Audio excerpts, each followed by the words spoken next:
Tomorrow, U.S. Supreme Court justices will hear arguments over the forced sale or ban of TikTok. Last year, members of Congress passed a bill forcing the platform to separate itself from its current owner, China-based company ByteDance, or face a ban in the U.S. President Biden signed the bill, citing national security concerns.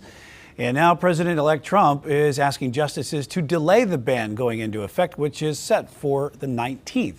Chief Legal Analyst Rhodes here joining us now. The First Amendment, that was the focal point here of TikTok, what they're talking about. What arguments could they be making here to the court? The main argument is that speech is at issue. It's not just speech when you talk. It's speech wearing something. It's speech when you say things. It's speech also when you acquire or consume other people's speech. That's protected under the First Amendment. TikTok is saying that with this ban, it's unconstitutional because you are infringing on me, the consumer, the user's ability to consume information, and you've added these hurdles, these impediments that shouldn't be there. The government can chill speech. They can stop speech. They can block speech if it's content neutral, but it has to be narrowly tailored and there has to be a compelling public interest. That's going to be the argument. The federal government is going to say, well, this is easy. The compelling public interest is national security.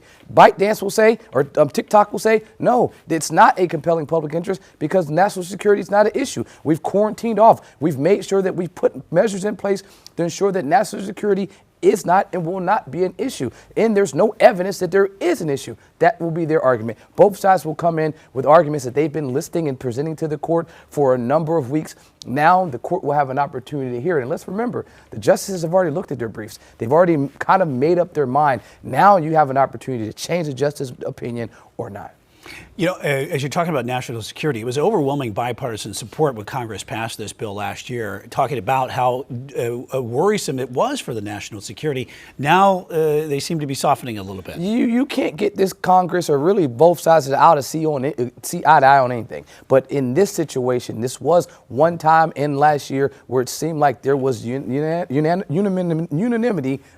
in that situation, specifically that both sides wanted to ensure that national security was protected. It doesn't matter if it is an online device, if it's some app, or if it's some other country. If you're talking about national security being an issue, we want to ensure that we do everything within our power to protect it. And that's what Congress did. That's why Biden signed it. Do you think that President-elect Trump will have some sort of effect on this going forward? And I don't know what kind of effect he could have, because even though the Department of Justice, I know in this modern era, we say that this is his Department of Justice, this isn't something that they will have to enforce. This is law. So because this is law, if they are not compliant at the time when this law takes effect, which is in a few days, they will be in compliance. They're supposed to be shut off. Their internet servers are supposed to be cut. This is not an opportunity for make a decision for them not to follow this, because this isn't a order. This isn't a presidential executive order. This is something that was signed in office by our legislators. This is specifically what you want to have happen. So